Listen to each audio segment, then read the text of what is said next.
guys, assalamualaikum warahmatullahi wabarakatuh. Halo guys, perkenalkan nama saya Utami Dianti. Saya mahasiswa Universitas Cirebon. Hari ini saya akan membahas mengenai perkembangan keuangan syariah dalam realitas politik di Indonesia. Pembahasan ini saya ambil dari Jurnal Ilmiah Ekonomi Islam. Di sini di jurnal ini pertama-tama membahas tentang penduduk Indonesia yang mayoritas adalah Muslim. Ini merupakan salah satu bagian dari peluang strategis dalam perkembangan ekonomi dan keuangan syariah.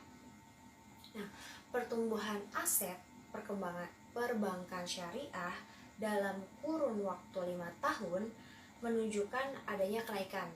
Nah, untuk dari Bank Umum Syariah itu ada kenaikan sekitar 350,36 miliar.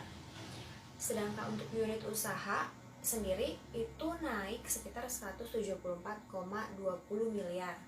Nah, untuk Bank Pembiayaan Rakyat Syariah naik sampai dengan 13,76 miliar. Perkembangan keuangan syariah ini tidak lepas dari dukungan dan peran pemerintah itu sendiri. Pemerintah memegang peran sangat kuat dalam memberikan peraturan dan kebijakan. Nah, untuk perjuangan dalam menentukan nilai-nilai syariah dalam kehidupan bernegara di Indonesia, ini memerlukan tindakan yang nyata dalam strategi politik. Nah, sebenarnya di perbankan syariah ini tidak harus menunjukkan dan menampakkan dalam bentuk produk secara nyata. Namun yang urgent itu adalah menanamkan hakikat dan niat-niat syariah pada substitusi hukum di Indonesia dan pada diri masing-masing. Sejauh ini menunjukkan regulasi dan kebijakan pemerintah belum sepenuhnya mendukung pertumbuhan dan perkembangan praktik ekonomi dan keuangan syariah di Indonesia. Di Indonesia saat ini perkembangan industri keuangan syariah berbasis perusahaan vintage dianggap sangat potensial. Regulasi terkait perkembangan ekonomi dan keuangan syariah merupakan unsur utama dalam perkembangan industri keuangan syariah di Indonesia.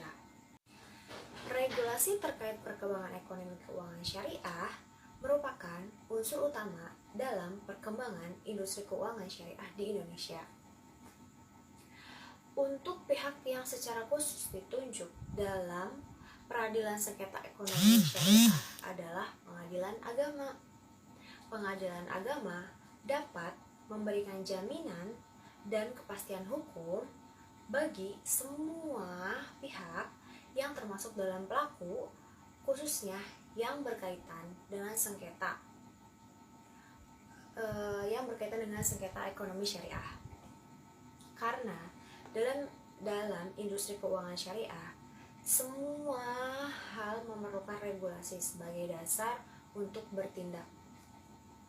Praktik keuangan syariah di Indonesia telah menunjukkan perkembangan positif. Meskipun dalam perjalanannya menghadapi banyak sekali hambatan. Dukungan politik pemerintah sangat dibutuhkan dalam meningkatkan ekonomi syariah di Indonesia.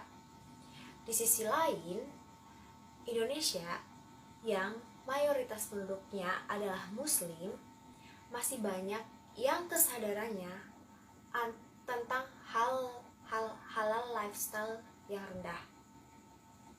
Disinilah yang perlu adanya peningkatan literasi, bisa melalui sosialisasi, edukasi, dan sebagainya untuk menumbuhkan kesadaran halal lifestyle. Ini adalah tugas untuk beberapa pihak yang terlibat dalam pelaksanaan ekonomi syariah. Ini adalah tugas bersama pihak-pihak yang terlibat dalam pelaksanaan ekonomi syariah untuk menyadarkan masyarakat mengenai pentingnya halal lifestyle. Nah, sehingga adanya payung hukum, semua pihak memiliki jaminan bahwa segala kegiatan ekonomi yang berprinsip syariah aman di Indonesia dan sudah benar-benar sesuai dengan ketentuan syariah dan legal praktik di Indonesia, dan bukan hanya tentang label syariahnya saja. Dalam kasus ini, PR untuk diri kita sendiri dan pemerintah dan para tokoh masyarakat adalah bagaimana caranya kita sebagai masyarakat dan sebagai warga Indonesia untuk menyadarkan diri kita mengenai pentingnya halal lifestyle dan kesadaran akan pentingnya keuangan yang syariah, yang sesuai dengan ketentuan syariah dan legal praktik di Indonesia. Oke, sekian dari saya. Mohon maaf apabila ada kekurangan, kurang lebih maaf. Assalamualaikum warahmatullahi wabarakatuh. Bye bye.